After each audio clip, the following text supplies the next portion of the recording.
oras na po para ilabas ang Tanong Bayong para bigyan ng solusyon ng mga issue at concern ng mga kapatid nating problemado sa mga bagay-bagay, sometimes sa buhay-buhay, di ba? So eto na ang ating shoutout notes. Ang Bayong! Ayan na! Oh, ganda talaga nitong Bayong. Ang ganda ng pagkakagawa. Paano kaya to? Bili tayo. Okay, eto na ang ating katanungan number 1. Sabi, Dear Tita L, what to do? May offer po sa akin na magtrabaho abroad. Ang ganda po ng sweldo at malaking tulong sa pamilya pero ayaw naman ng jowa ko kasi magkalayo kami. Gusto ko po yung opportunity pero natatakot din ako na baka masaktan siya o magtampo kung tatanggapin ko. Ano po ba tita? To go or not to go? Naguguluhan, Theo, seems that your girlfriend is possessive, di ba? Pero explain mo sa kanya na hindi lang ito pang pamilya, pang sports pa.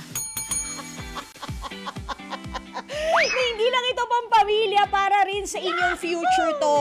Hindi ba? Kasi bakit ka ba mag-a-abroad? Di ba? Para mas kumita, para mas guminhawa ang buhay ninyong lahat, and that includes her kapag siya ay naging asawa mo na. So, kung ikaw naman ay able to resist temptation, di ba? Kung hindi ka naman talagang maho-homesick ng bongga, at ang dami na ring interventions ngayon like video calls at kung ano-ano na wala na tayo sa panahon ng voice tape, di ba? So sa tingin ko, mas maganda if you go. Pansamantala lang yan magtatampo. At pag nandun ka na, hanapan mo rin siya ng trabaho para parehas na kayong nandun. Oh, di ba? Go, Theo! Next, number 2. Sabi, Ate Laila, what to do? Parang gubat na ang loob ng labas. Ay, ano to? Parang gubat na ang loob at labas ng bahay. Itinuloy-tuloy kasi ni Mami ang pagiging plantita mula noong pandemic hanggang ngayon. Ako, bili ng bili pa rin ng mga halaman. Ayun, puro halaman na kami sa loob at labas ng bahay. Gubat yarn? Sabi. Ilang beses na namin siyang pinagsabihan pero ayaw niya talaga. Ayan, galing kay Mutya ng Gubat. Mutya ng Gubat, so, since marami na rin naman mga halaman sa bahay nyo, at mukha ng gubat ang loob at labas ng bahay nyo, alam nyo, kumuha ka ng zombie.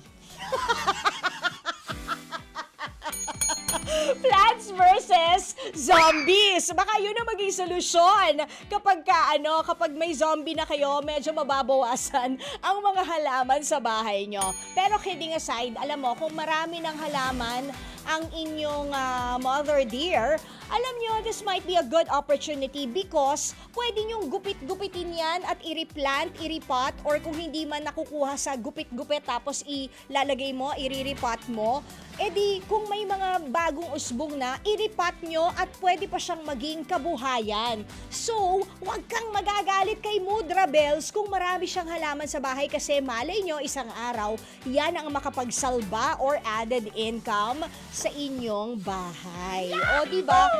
And always remember, kung ang nanay mo ay medyo may edad na, hindi sila habang buhay na andyan. So, ibigay mo ng kaligayahan ng nanay mo. Okay? Next, sabi. Dear Tita L, what to do? My friend po ako na guy, lagi akong ini-invite lumabas, kumain at mag-bonding. Ang problema, lagi rin akong kasama ng jowa ko at hindi siya comfortable na lagi kong sinasamahan yung friend ko na ito.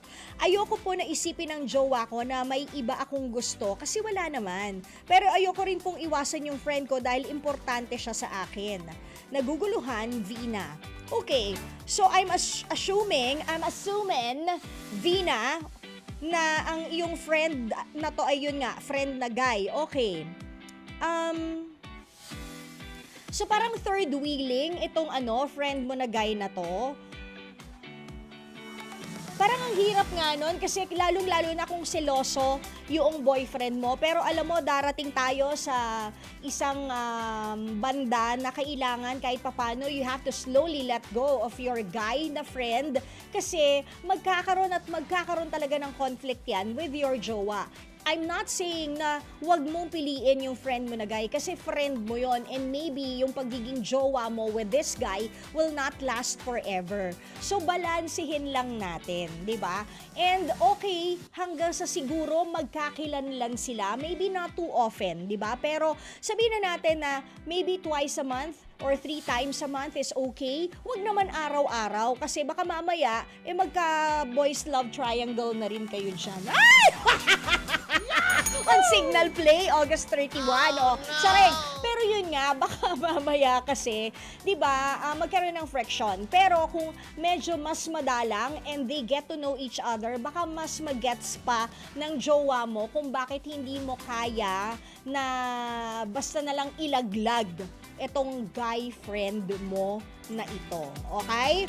Yung tipong sax lang na hindi siya magbibigay ng mali siya na baka meron kang on the side. Okay? Next. Ay, eto na yung last. Yahoo! Tita El, gusto ko po sanang sumali sa beauty contest. Lagi ko po naririnig ang tanong na, what is more important, beauty or intelligence?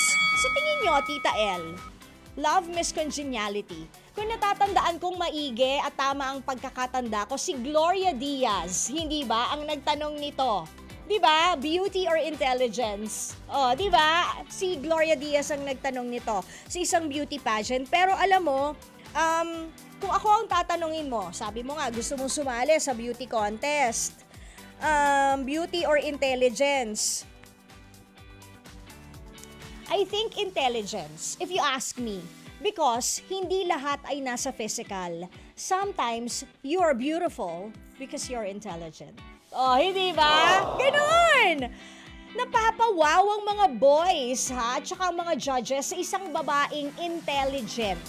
So, wag mo munang isipin ang beauty. Kung meron kang konting ganda, di i-emphasize natin yan. May makeup naman, di ba? Kaya nga may makeup is to emphasize, mas pagandahin pa yung natural mong ganda.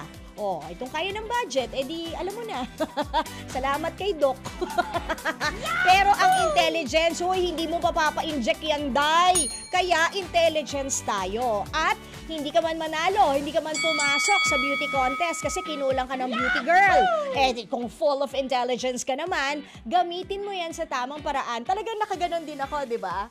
Nakapamewang din ako, tas side view. Gamitin natin yan sa tamang pamamaraan para kapag nagtatrabaho ka na, kikita ka na maraming pera at pagkatapos nun, magparitoke ka kung gusto mo, di beautiful ka na lalo. Hindi ba? Sana all. And I thank you.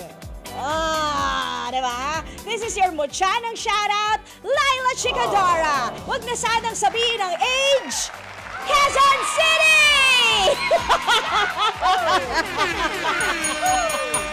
Mga kapatid, dito tayo sa totoo. Yan yun yung boses. Pagbigyan nyo na, minsan lang naman yan. Siyempre, dito tayo sa True FM, hindi ba? Like, share, subscribe, follow ang ating mga social media accounts, ha? At True Network PH. Yun lang ang keyword na hahanapin nyo. TrueNetwork PH. Like, share, follow, subscribe para bongga talagang level sa atin. Sa FB, sa IG, sa X na dating Twitter, sa YouTube and TikTok, pati na rin sa mga podcast.